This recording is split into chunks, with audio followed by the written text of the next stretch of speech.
Okay, this is the house that my grandfather built. It's located on his tree claim.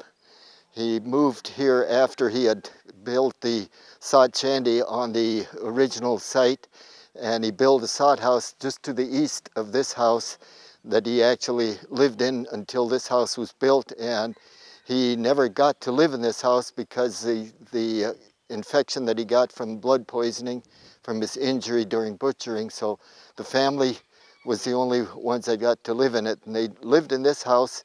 And I was told they would live in the sod house in the summertime because it was cooler. So part of the heat of the summer they'd spend in the sod house, but the rest of the time they were in the new house. This is where my dad grew up until he got married and moved to the location where I grew up, just half a mile from here. So, and my mother always said that the first year or so after marriage, he would spend quite a bit of time down here. He'd walk down, do his chores, and then walk down here to check on his mother and family. And she always teased him, said he was homesick. So.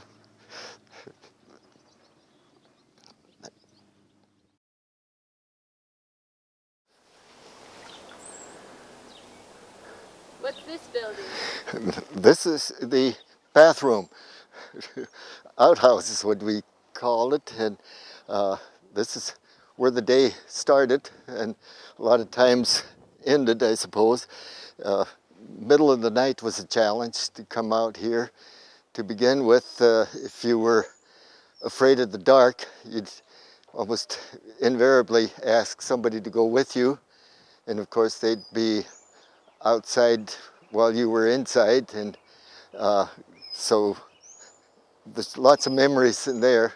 If you took more time than what you were supposed to, Mother or Dad would call us to get back to work and kind of make you feel guilty, like it's a place to get out of work. So, and I suppose it was used for that occasion too. But we had that for the outhouse, and this side, this door, was used for storing corn cobs to start the stove on for fire, corn cobs and wood and so on. So that we had dual purpose for this building. You know, I recall having to pick corn cobs after, following the hogs after they ate the corn off of there, and then clean corn cobs and bring them in here. We'd haul them in with the baskets on our wagon, pull wagon, a little coaster wagon, and then pitch them in here. And then of course we have to come and get them for fire starting purposes again. So spend a lot of time here. How long was it before you got an indoor bathroom? Indoor bathroom was 1944. So I was about 20 years old when we finally got indoor plumbing. And that doesn't mean that this wasn't used anymore after that. I hired help that my dad had and so on. Didn't feel too comfortable with the indoor, coming in the house, so they'd use this facility at that time yet. So.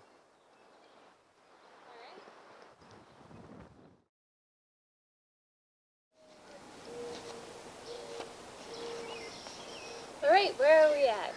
Well, we're on the south side of the house that I grew up in, and where I lived for 80 years until last fall, when I sold the whole farm to a neighbor's son. And this place was without trees when I grew up. My dad had just a few trees to the east here, but they all died out during the 30s. So we made it quite a project. We wanted trees to begin with, and my wife grew up with trees at her home, so we embarked on planting trees, and in total, I think we've probably planted around 25 acres of trees on the grounds that we owned. So what we really enjoyed with the trees was all the birds. We made it a kind of a hobby to make a list of birds or check them off in the bird book, and I think at last count we probably had about 60 or 70 different species of birds that we identified here.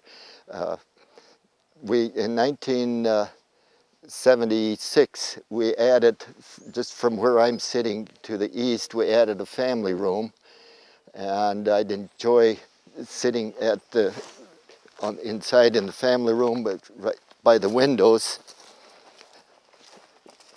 and watching the birds out here in the trees, and with the windows open you could hear them, and so that's something that we'll miss being in town. One fall, about this time, not this time of year, this is spring, it was supposed to be spring anyway, I was mowing in the yard, and as I came along the trees, I saw movement in the trees, and I stopped and looked, and every tree was just loaded with the monarch butterflies. They were on migration. So I ran to the house and told Mary to come with the camera, and took some pictures of that.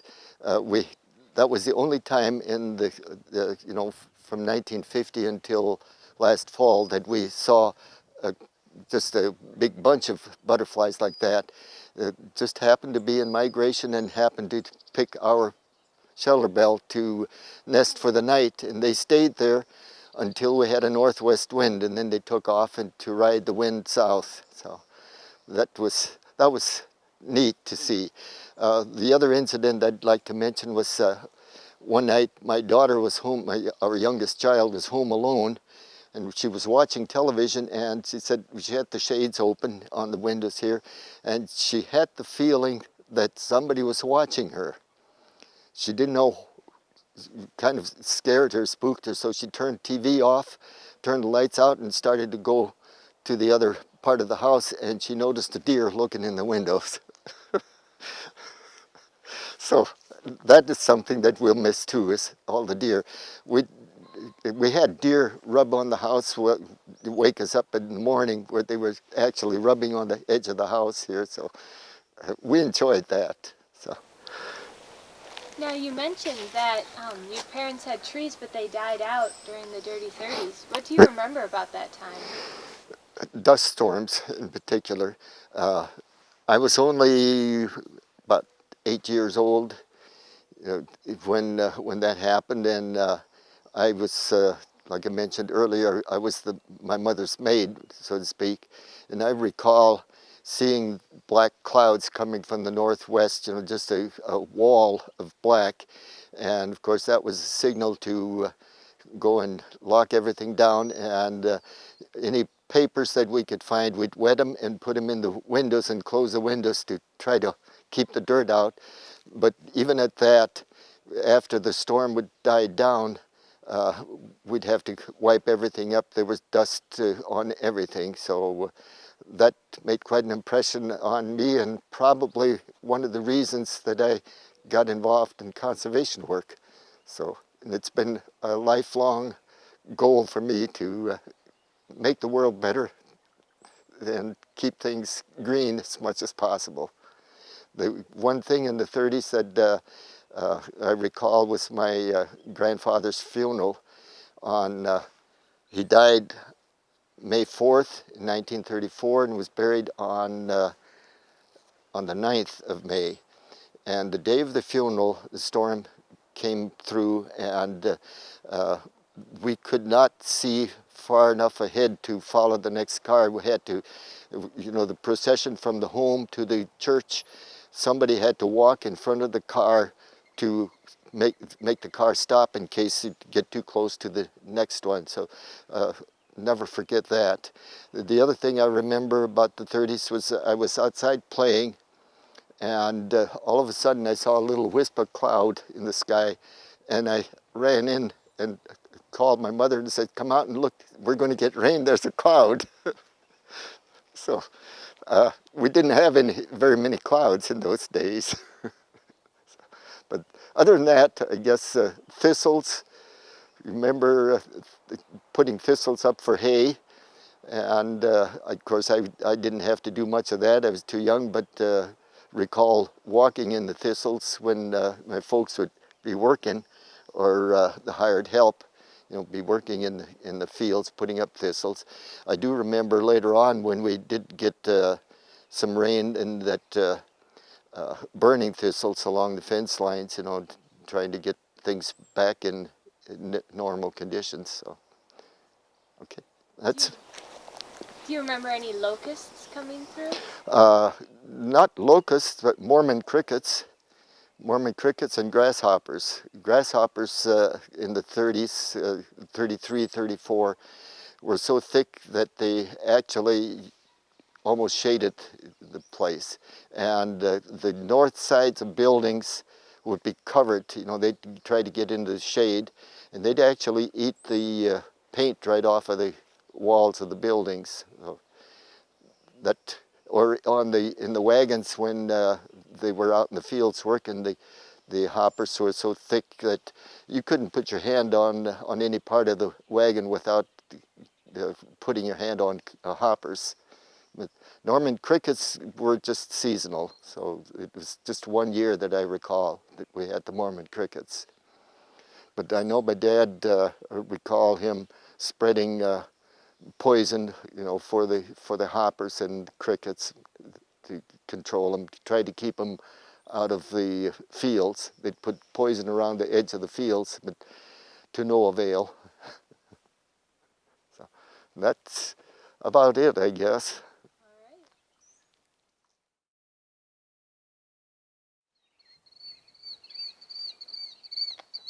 Can you tell me about some of the chores you had to do when you were growing up? Okay. To begin with, I had two older brothers that were more involved in outside chores, and my sister wasn't born till 8 years after, I was 8 years old, so I happened to be the maid. But I did get to do chores, help with milking and feeding chickens and gathering eggs, and I remember gathering eggs. The chickens would be running loose all over the yard, of course, not confined like they are today. So there were chicken nests in the mangers or wherever. That was one of the chores I had. Feeding the pale calves, and of course washing the separator equipment and so on. We didn't have milking machines. The milking machines were the hands. And so I recall doing that. And one of the incidents I remember is when my sister was about 2 years old. She would like to come to the barn with us, and she liked to drink milk. So we'd fill her bottle right off of the cows, and she would drink that. And of course, the other pastime we had while milking, if mom or dad didn't catch us, was to feed the cats while we were milking, squirting at the cats. And they would actually come and wait for it and sit on their hind paws and wait for the milk stream to come and hit them. But some of the things that we did as young boys growing up together was riding pale calves, of course, and I remember my older brother wanting to break the colts when my folks would go out to the field, and the colts were pinned into the barn, and we'd come down and we always played with them, so they were tame, but he'd ride them in the barn, and they didn't mind that. But so one day he thought he could probably ride them outside, so we opened the barn door, and of course he took off, and the colt wanted to find his mom, so took off for the pasture. Luckily the gates were shut, so he had to come back. Other than that, we'd have been in real trouble. So I don't know if my folks ever found out that we were riding the colts out in the yard or not, but that was one of the things I recall. Now, I mentioned to you on our way out to the farm about the deer that we had here. This is the area that the deer would come through right between the barn and the house. We had 350 deer here, according to Game and Fish count. They did an aerial count. They would come out of the pasture and come right through the yard, going to the neighbor's cornfield for the, feeding at night, and then to come back and bed down during the day out in my pasture. So we would sit in the house and watch them, and as they'd come through the yard. So that was something that I recall as grown up. But, as a youngster, if we saw a deer, that was quite something to do. I remember one Sunday afternoon, we were just about ready to get the milk cows, and the cows came running home on their own, which was unusual. And the reason for it was there was a buck deer with them, and they were running, trying to get away. So we had the idea of getting the cows in. Maybe we could get the deer in, but we didn't succeed in that. He wouldn't come into the barn with the cows. So that, one thing I should mention, probably take a shot of afterwards. On the north side of the barn, there right where the metal pole building used to be a silo, tile silo. My dad and two of his brothers were the first ones in the area that had silos, and they were quite progressive, my dad and his brothers, so they had the silos. And I remember as a child and later on in adult life, all the work that we had to do filling the corn silage into the silo, and then of course in the wintertime throwing it out of the silo. There wasn't any such thing as automatic silage unloaders, so that was hand labor, pitching it out, putting it into buckets and carrying it into the barn for the milk cows to eat. Something that we didn't cherish very much, and that silage would freeze as much as 2 feet thick on the walls, and that would require quite a bit of handwork with a pick and axe to get those chunks off. Usually we'd wait until it was thawing so they'd break loose. So, but that's just some of the things that I remember.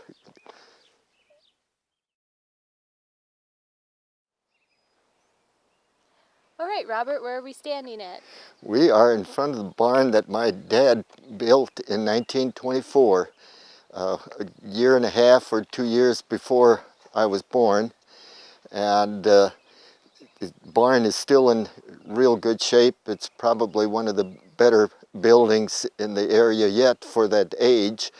My dad was very proud of his buildings, so whenever anything needed repair, he would see to it that it got repaired. And my dad farmed with me until 1975 when he died, so I kind of acquired his attitude towards the buildings and the place here. Now, my dad built pretty much all of the other buildings, I believe. The only thing that he didn't build originally was the house, which was a two-room house when he got married and started to live here. But all the other buildings he put up, except for one building that I erected in 1978, a pole barn just on the other side of this barn. The original homestead of my grandfather's, I show that to you, was about 200 yards south of here, just across this low area up on the next knob. And my grandfather lived there just on top of that knob for a year or two until he finished his sod house at the tree claim, which is half a mile south of here. He also then abandoned that and eventually sold some of this land, I guess, because there was another family that lived here prior to my dad acquiring it again when he got married. But other than that, this is home for me. It has been for 80 years until last fall when I sold the farm to one of the neighbors and moved into town. So just on the east side of this white building, this was the chicken house. I recall a sod chicken house being there. Had a lot of fun in that, climbing the sod walls. It wasn't much of a building anymore when I grew up, but the walls were there until my dad demolished them after he had built this white chicken house. So this, like I say, this was home for 80 years for me. So. Right, you mentioned that your grandfather's claim was right back here. Do you remember any interesting stories about your grandparents? Not really. My dad didn't talk too much about his life growing up, and I'm sorry about not questioning him. I spent quite a few years after we got married. We got married in 1950 and farmed with my dad for about 25 years or so, and never. He was never very open about his family, immediate family. The bits and pieces, but the only thing I do remember is that the brother of my grandfather that came to the United States with, at the same time, homesteaded about a half a mile west of here and lived there for 6 years and till he died, and I don't recall what his problem was, but when he died, his family then sold out and moved to North Dakota, so lost contact with them. But my dad acquired that land eventually. It originally belonged to another one of my dad's siblings, and he acquired that. So, but that's basically all I recall about my grandfather and his immediate family. I think we covered some of the others before. He did build a sod house on the tree claim, and they lived in that. That was I don't recall for sure, but I think it was a 3-room house. I know my aunt talking about that. She lived in that longer than my dad did, but she remembers about the buffalo coming and rubbing on the house, and they were afraid that the buffalo might knock the part of the wall over and get into them.